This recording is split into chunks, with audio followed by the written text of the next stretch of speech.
Y volvemos aquí a nuestro set de visionarias, porque estamos a punto, estamos a 2 días prácticamente de que recordemos un año más del terremoto del 16 de abril, que ustedes lo recuerdan como una fecha que pues no nos marcó y son 6 años de eso. Pero ¿qué ha pasado en el tema de gestión de riesgos luego de esa terrible pesadilla que vivimos, sobre todo los habitantes de Manabí y Esmeraldas? ¿Cómo ha ido las labores de reconstrucción, de reubicación? ¿Qué podemos decir de ello? Vamos a analizar parte de esos aspectos con Cristian Rivera, que me acompaña esta mañana. Él es, voy a decir exactamente, gestor de riesgos de la Universidad Central del Ecuador. No quería equivocarme, Cristian. Buenos días y bienvenido. Querida Janet, mil gracias. Un saludo fraterno a todo el equipo técnico y periodístico de Visionarias. Vamos a cumplir 6 años en que el Ecuador pasó un momento difícil por temas de corrupción. Pienso que las más de 671 víctimas de este movimiento sísmico tienen que ver mucho con la corrupción, por un lado. Y por otro lado, que lastimosamente se ha avanzado poco, no hemos aprendido.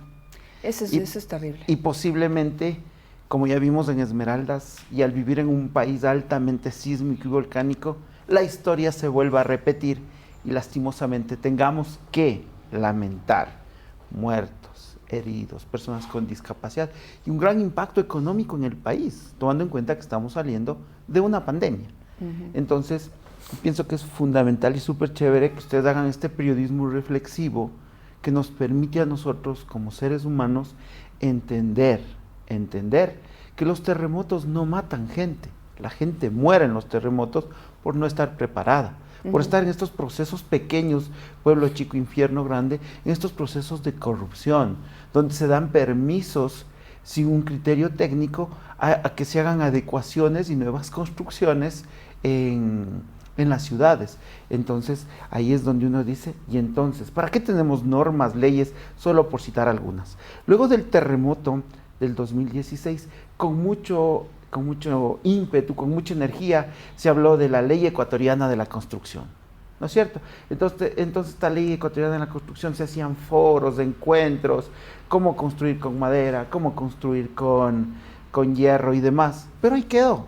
Ahora mismo tenemos más de 10 años con una ley de gestión de riesgos que duerme en algún anaquel de la Asamblea, y tomando en cuenta que no es que mañana aprueban la ley y acá Ecuador será más próspero y reducirá el riesgo. No, hay que entender que también eso necesita financiamiento. Tenemos un Servicio Nacional de Gestión de Riesgos que tenía un nivel de secretaría y ahora es un servicio, donde lastimosamente se han quitado presupuestos importantes, donde lo lamentable es que también es un sitio donde se pagan favores políticos y prima el criterio político y no el técnico. Claro. Entonces son cosas que generan debilidades institucionales frente a estas amenazas. Entonces, para recordar, ahí tenemos unas imágenes muy duras, muy fuertes de lo que fue el terremoto en Manta. Allí estuvimos nosotros rescatando a una pareja, bueno, viendo cómo los bomberos rescatan a una pareja que quedó atrapada viva debajo de un edificio, junto a otras 12 personas más, de las cuales solo sobrevivieron ellos y otras 2 personas, es decir, 10 personas murieron debajo de esos escombros porque no pudieron ser rescatadas a tiempo, estaban heridas, no había mucho aire, no había agua, no había comida. Fueron 36 horas hasta poder rescatarlos, un calor infernal, especialmente al mediodía en la ciudad de Manta, en donde estuvimos allí y decíamos y pensábamos, ¿cómo estará estas pobres seres humanos debajo de estos escombros? Eso era en Tarqui. ¿Y todo por qué? Por la falta de previsión. Es decir, como muy acertadamente dije y apunté la frase de Cristian, dice los terremotos no matan gente, la gente muere en los terremotos por falta de previsión.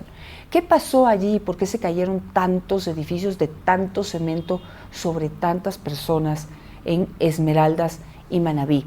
Y se hablaba de que las construcciones no eran técnicas. Entonces tú mencionaste, Cristian, en un inicio que como solución a ese problema, como previsión, como prevención, se iba a crear unas normativas, una ley que determine cómo deben ser las construcciones, por ejemplo, en lugares costeros, cercanos a la playa, porque muchas de estas construcciones se cayeron porque estaban sobre la arena, por ejemplo, canoas.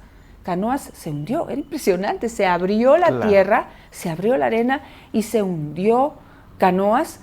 Muchos edificios de cemento cayeron, pero otros, impresionante, los primeros pisos quedaron debajo de la tierra y a la altura de la calle quedó el tercer o cuarto piso. Entonces, eso pasó. ¿Qué hemos mejorado de aquí para allá? ¿Cómo se han seguido haciendo las construcciones? Hablemos de Manabí, Esmeraldas y el resto del país también, porque aquí en Quito también tenemos problemas. Claro, es que estamos en el cinturón de fuego del Pacífico. En cualquier momento, mira, ahora hace pocas semanas tuvimos el terremoto de Esmeraldas. Entonces, en cualquier momento tenemos o actividad sísmica o volcánica. Poca investigación se hace del tema de reducción de riesgos. Yo recuerdo en el terremoto del 2016, yo trabajaba en el municipio y con el cuerpo de agentes de control nos asignaron Jama, el Matal, la División y Canoa. Y entonces veíamos que solo un ingeniero no estaba preocupado del tema del rescate, sino de investigar, coger datos, hacer una pericia de qué sucedió. Entonces, de algunos estudios que se han visto, primero, al no haber control, mucha gente construyó con tierra de la playa. Exacto. Tierra que no cumple las condiciones para una construcción. Recuerdo que mientras rescatábamos a una mujer en uno de los hoteles de Canoa, a la recepcionista, nosotros alábamos una varilla y la varilla se rompió fácilmente porque ella estaba oxidada y corroída por la sal de la arena, por un lado. Por otro lado, no había, como tú señalabas, un estudio de microsonificación sísmica. ¿Qué significa esto? Hacer un estudio de suelo para saber qué materiales, de cuántos pisos se deben hacer esos edificios. Y algo importante, todos los involucrados en el tema de la construcción siempre generan estructuras en base a una capacidad de resistencia. Yo recuerdo que ese sábado, 18 horas con 58, luego del sismo, que 42 segundos fueron los más eternos del mundo para todos, y todos queríamos del WhatsApp comunicarnos, y eso es imposible, en ningún terremoto pasa eso, de que la comunicación no se corte, eso se corta primero. Y a mi mente vino el Puente de los Caras, en Manabí, que une San Vicente con Bahía. Dije, se cayó 7.8, Janet. Y mira, luego con los primeros reportes, ese puente ni se mosqueó. Porque está bien construido. Tiene una capacidad de desempeño para sismos superiores a 7.8. Entonces, mira tú, Janet, cómo debemos pensar nosotros en esas estructuras sismo resistentes, por un lado, y por otro lado en la transferencia del riesgo. ¿Qué significa esto? Debemos aprender a asegurar nuestros bienes. Acuérdate, UPCs, escuelas, que se perdieron millones de dólares porque el gobierno se olvidó de pagar el seguro, Janet. Bueno, no se olvidó. No quisieron pagar el seguro, eso lo dijeron porque estaban haciendo unos cálculos ahí que con lo que pagaban el seguro, entonces hacían otras cosas como miau. Mejor ni digo qué significa miau, pero el resultado es ese, que el Estado fue el más perjudicado. En cambio, las personas, digamos, particulares que tomaron esa previsión, muchas pudieron recuperar sus bienes, y gran parte de la reconstrucción, esto es súper importante, gran parte de la reconstrucción que hubo en Manta, Puerto Viejo, Manabí y en Esmeraldas, fue por la respuesta de los seguros privados. Entonces, eso también para recordar que por ahí también hay que prevenir. Claro que sí, totalmente de acuerdo. En el proceso de recuperación o de resiliencia, claro, mira, el mismo hecho de habernos restado de nuestros sueldos, de haber subido algunos impuestos para ayudar a la reconstrucción de Manabí y Esmeralda, eso no se ve en la práctica, no se ve el desarrollo. Luego del sismo, con los millones de dólares que el Estado recaudó, deberían estar en mejores condiciones, y eso no pasa. Es decir, hemos aprendido poco, Janet, poco, y sobre todo pienso que la clase política, los políticos, los que tuvieron esa gran oportunidad de mejorar la calidad de vida de estas personas, de dejarles en mejores condiciones, nos fallaron. Posiblemente esos fondos fueron tergiversados. Claro, y se ve ahora, ¿no? Lo que se pudo haber prevenido, invertido en prevenir para que no haya más damnificados o haya menos damnificados en el caso de un movimiento telúrico o un desastre natural, pues tengan esa previsión para poder evitar ser víctimas. Pero miren lo que pasó en Esmeraldas, más de 300 damnificados o 300 familias damnificadas en Esmeraldas, porque seguimos sin falta de previsión. Y no estamos hablando de casitas de gente humilde, de casitas de gente de estrato bajo, que tal vez no tiene el dinero para poder hacer estudios de resistencia o hacer unas construcciones antisísmicas. Les voy a recordar que Bahía quedó prácticamente destruido y Bahía estaba lleno de edificios de gente, digamos, de una clase económica media alta que de la ciudad de Quito. Ahí está, hasta ahora uno puede pasear por Bahía, que intenta recuperarse muy valientemente. Un saludo para todos, por cierto, en Bahía. Pero todavía es bastante triste, ¿no? Ver cómo fue la destrucción y ver esos edificios que están totalmente cuarteados. ¿Por qué? Porque no se construyeron bien. Entonces aquí el tema va más allá del dinero, la capacidad y el conocimiento o la conciencia de que se deban hacer construcciones sísmicas, y también la responsabilidad de las administraciones locales, de las alcaldías, que son las que autorizan esas construcciones a pesar de que no están en sitios adecuados o no cuentan con los materiales adecuados. Hablemos de la ley, porque es importante. En esa vez también se rasgaron todos los políticos las vestiduras de que hay que tener una ley de gestión de riesgos, porque lo que se vio en el terremoto del 2016 fue que todos queríamos colaborar, pero nadie sabía qué hacer. Y si no nos organizamos para ver quién hace qué, todos recogíamos agua, por ponerles en el lado de la población, ¿no? Todos recogíamos agua, todos recogíamos atún, todos empezaron a recoger ropa no adecuada para una zona costera, tal vez no necesaria, abrigos, zapatos de taco, un montón de cosas se veían en las donaciones, ¿no? Pero bueno, eso como un ejemplo. Pero también las instituciones gubernamentales se vieron en problemas porque 1, 2, 3 instituciones en el mismo lugar tratando de hacer lo mismo, cuando había muchas otras personas y lugares que necesitaban ayuda. Entonces, no sé si es que a raíz de eso se vio la necesidad de tener una ley, y qué nos resolvería esa ley. Bueno, la ley es anterior, pero debemos de entender que el espíritu de esta norma jurídica es justamente transversalizar este enfoque de gestión de riesgos y que haya un trabajo en equipo y mancomunado entre juntas parroquiales, municipios y gobierno central, tomando en cuenta que cada uno cumple un rol y una competencia. Aquí nos hemos descuidado muchísimo de las juntas parroquiales, que son el eje, es la génesis de la participación ciudadana. La junta parroquial no se valora y ahí es donde se producen los mejores procesos de educación comunitaria, y en el tema de la prefectura también. Entonces, esta ley lo que promueve es eso, esa participación, esa simbiosis, ese trabajo en equipo entre estos niveles del Estado, por un lado. Por otro lado, que se vean presupuestos para la prevención. Mira, debemos dar ya un salto, mi estimada Janet, de la respuesta, el gran salto histórico en este país, el gran reto para todos los ecuatorianos, es decir, ciudadanía, autoridades y medios de comunicación, es dar ese gran salto de la respuesta a la reducción de riesgos. Un tema interesante de Naciones Unidas. Hay una reflexión en Naciones Unidas, dice que por cada $1 que se invierte en prevención, se ahorran 10 en prevención.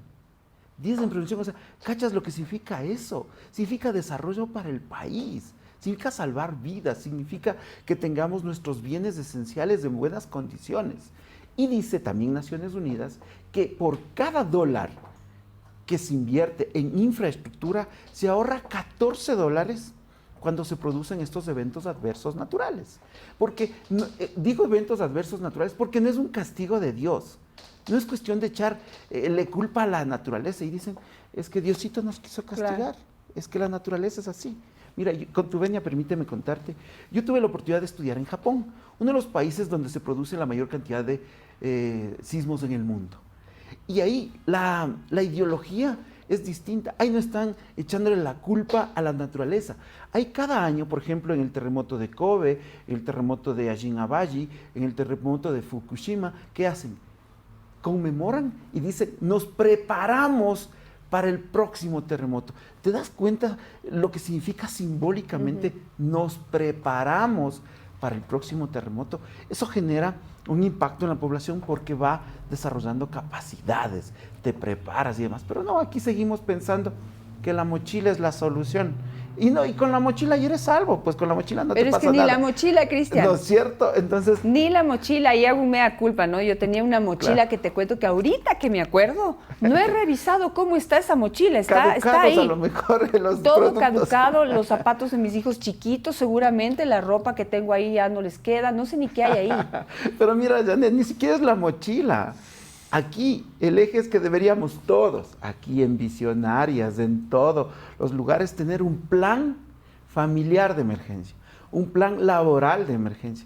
Eso es más importante que la mochila, pues, porque ¿qué significan estos planes? Dar un rol a cada uno y decir, listo, nos coge un sismo en el piso 7. A ver, ¿qué hace la PRIS? ¿Qué hace el equipo del Control Master? ¿Qué hace Janet? ¿Evacuamos o no evacuamos? A ver, tenemos luces arriba, tenemos un cielo falso, ¿nos caerá, no nos caerá? Eso es más importante, prepararse.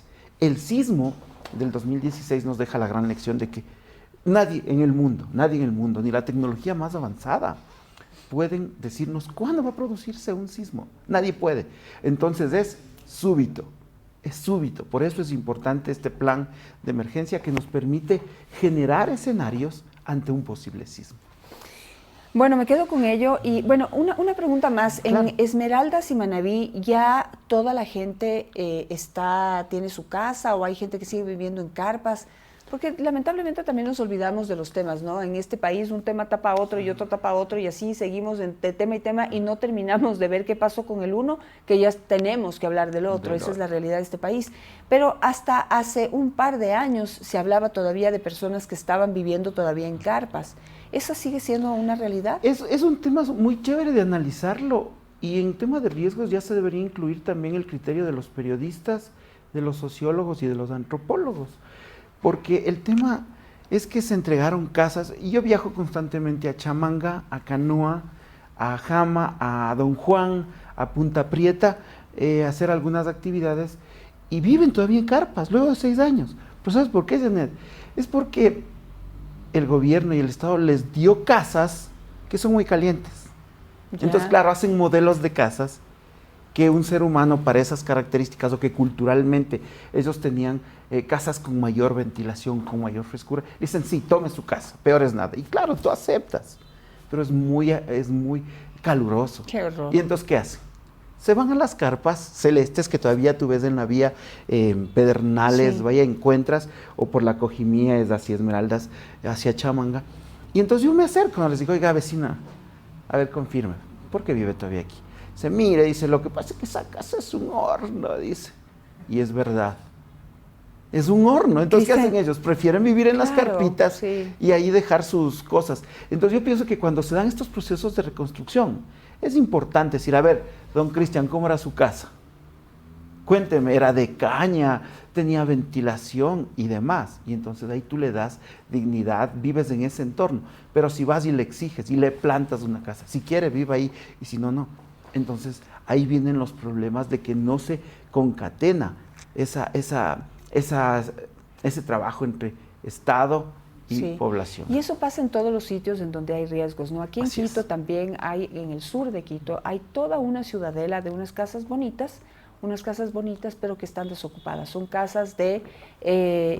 la reubicación, relocalización, sí, del municipio. Sí, y son de inversión social, no sé cómo se llama, de inversión social. Pero que no toman en cuenta que hay gente del norte que no quiere irse a vivir al sur. ¿Por qué? Porque su identidad, su historia pertenece al norte de la ciudad, no al sur. Entonces hay que tomar en cuenta esos detalles para poder hacer estos planes de vivienda social que deben ir mucho más allá del número de casas, la inversión que se hace allí y los resultados, ¿no? ¿Cuánto invirtió este gobierno en vivienda social? Sí, millones de dólares, pero ¿cuánta gente realmente vive contenta o quiere vivir ahí y cuántas casas están desocupadas? Porque no han pensado integralmente en una solución. Qué triste conocer que todavía hay gente que vive en Manabí y Esmeraldas en carpas porque se gastaron la plata haciendo vivienda social sin pensar en que el modelo de casa que iban a montar no era el adecuado para la zona. Y ahí están las casas desocupadas o quién sabe corroídas o utilizadas quién sabe para qué, y la gente sigue en la misma condición de pobreza. Y como yo digo, ¿no? Un problema tapa el otro, ya eso no lo vemos.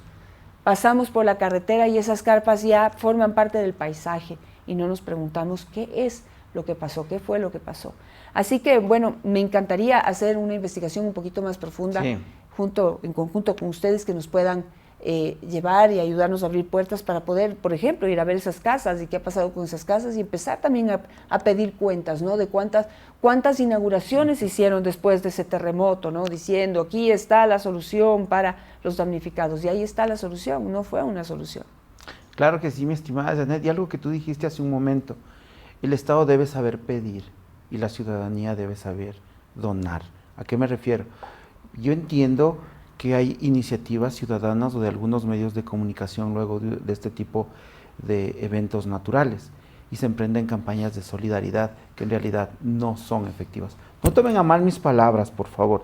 Entiendo que el ecuatoriano tiene en esencia el espíritu de la solidaridad, pero esperemos las evaluaciones de daños que el gobierno debe hacer mucho más ágilmente, los municipios, las prefecturas o las juntas parroquiales, para así luego saber qué donar. Yo recuerdo con mucha preocupación, hubo una gran fábrica de solidaridad en el antiguo aeropuerto, y donde se mandaban muchos insumos, entre ellos el atún. Recuerdo que ahí poníamos frases, no sé si te acuerdas, con marcador: estamos con ustedes, les queremos, hermanos manavitas. Pero me impactó mucho que nos devolvieron algunas cajas y nos decían, gracias, ya no queremos atún. Entonces son cosas, son datos que uno dice, algo sucedió. Entonces, por favor, ahora que Janet también decía que es el país que de un tema tapa al otro, el 31 de enero estábamos preocupados en el tema del aluvión de la Comuna y la Gasca. Hoy poco se habla de eso. Entonces, ahí también se produjo lo mismo. Hubo iniciativas ciudadanas que en muchos casos, y digo, en la Universidad Central nosotros prestamos las instalaciones, tuvimos montañas de implementos que no servían para nada, que estaban caducados. Entonces, lo que señaló hace un momento Janet es fundamental.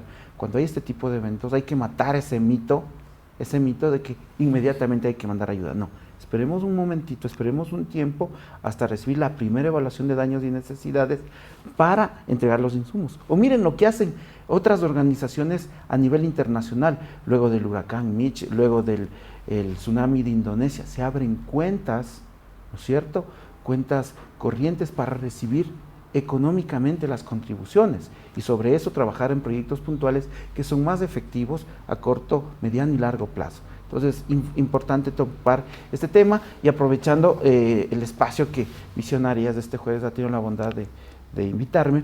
Yo tengo una página justamente de prevención y se llama Previsión, que tú has dicho algunas veces esa palabra. Usted puede ingresar ahí como comunidad, recomendaciones, ¿Y cómo es la página? consejos. Se llama www.previsión.es. www.previsión.es, ahí hacemos un tema videos importante cortos para poder recordarnos Sí, qué es lo que tenemos que hacer como hacemos ciudadanos, videos ¿no? cortos y damos recomendaciones prácticas en base a nuestro entorno y a nuestra Perfecto. realidad. Cristian, muchísimas gracias. A ti, Janet. Con esta entrevista que nos recuerda cosas importantísimas. A propósito que mañana se celebra 6 años del terremoto del 16 de abril de 2016. Un día fatídico para todos, pero que está latente, en cualquier momento se puede producir y no nos tomen como fatalistas, no nos tomen como Así personas es. negativas. Yo digo que cuando uno conoce el miedo, cuando uno debe tener miedo, pero no debe ser negativo ese tener miedo. Cuando uno tiene miedo, entonces uno trabaja en qué hacer para protegerse, qué hacer para que eso a que le tengo miedo no me afecte. Entonces, cuando uno ve el miedo desde este punto de vista, es importante tener miedo, pero para poder reaccionar frente a las cosas que necesitamos hacer para protegernos a nosotros, proteger a nuestros seres queridos, proteger nuestros bienes que los hemos trabajado tanto, que nos han costado tanto, y pues poder estar preparados para sobrevivir ante cualquier evento que se suceda en un país como este, que tiene volcanes, que tiene ríos, que está afectada por un invierno muy fuerte, que está en una zona muy sísmica, que tiene una zona costera, siempre también expuesta a cualquier emergencia. Entonces, piénselo. El secreto para sobrevivir es estar siempre bien preparado. Así que muchísimas gracias, Cristian. A ti mil gracias, mi estimada Janet, por ser ese aliado estratégico de educación comunitaria. Y qué bien, he visto también unos promos que te unes con Wilson Moposita Sí. Garcés en De Vis a Vis. Les deseo suerte porque eso demuestra que ya se entendió, bueno, tú eres pionera en eso, que la comunicación tradicional está perdiendo espacio. Y son estos los espacios digitales los que van generando nuevos contenidos y como tú detallas en el video, en la casa, en el vehículo. Sí. Y entonces, qué bueno chévere. que lo has visto, Cristian. Sí, lo he visto, justamente me quitaste la palabra de la boca. A todos invitarlos a disfrutar de este fin de semana de feriado con todas las precauciones del caso.